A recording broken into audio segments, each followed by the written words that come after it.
Gaya mga estudyante sa elementarya ng Silverio, gaano po kayo kahanda at may alam kung sakaling dumating ang the big one na 8.5 magnitude earthquake ayon sa PhilBox na tatama sa Kamaynilaan? Dito sa ating paaralan, gaano tayo kaligtas kung sakaling lumindol? Mahalagang malaman natin ang mga kinakailangang paghahanda bago pa man lumindol. Una, alamin at tandaan ang school evacuation plan, gaya ng saan ang exit o mabilis na daan at lagusang pagkatapos ng pagyanig. Pangalawa, ano-ano ang mga bagay na makapag-antala sa paglikas, gaya ng upuan, kabinet, paso, o pintuang laging nakasara. Ikatlo, mga salaming nababasag at natalsik na makakasugat. Ikaapat, nakahang na ilaw, electric fan, mga gamit sa itaas ng cabinet. Ikalima, tignan kung nakafix o pako ba ang mataas na kabinet.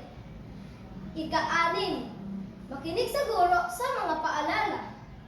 Ikapito, sumali at seryosohin ang earthquake drill. Kung sakaling may pagmunik, una, huwag magpanik. Iwasan ang sumigaw at manatiling kalmado. Pangalawa, gawin ang duck, cover, and hold. Magtago sa ilalim ng mesa. Siguraduhin nakapasok ang buong katawan sa mesa. Humawak sa paa ng mesa. Naka-running position ang paa at huwag lumukot upang hindi mahilo. Tumingin sa itaas upang makita ang mga bagay na babagsak sa iyong kinaroroonan. Pangatlo, kung walang mesang mapagtaguan, gamitin ang bag o aklat upang protektahan ang iyong ulo.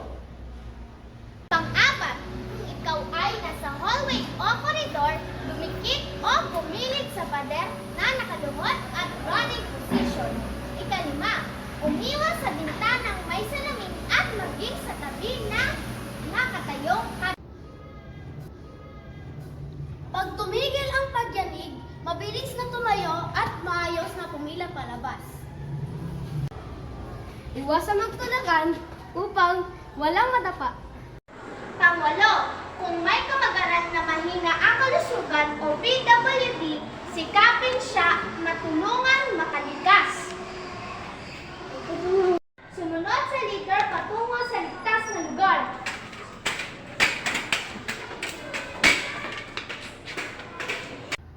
Ang 10, huwag umalis o sumama kaninuman. Manatiling sumunod at sumama sa guro.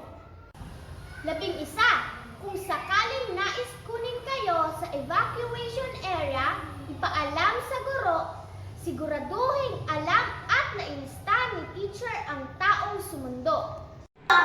May pag-uusap at pagpaplano na ba kayong mag-anak? Ano ang dapat niyong gawin bago maglindol? Una, gaano katibay ang inyong bahay pag may pagyanig? Ikalawa, alamin ang mga bagay na magdudulot ng pagkakasugat. Ikatlo, ligtas ba ang manatili kayo sa loob ng bahay? Ikaapat, ligtas ba ang dinadaanan nyo paglikas? Ikalima, may nakahanda ba kayong go bag? Ika-6, saan kayo ligtas na lugar tutungo at magkikita-kita pagkatapos ng lindol?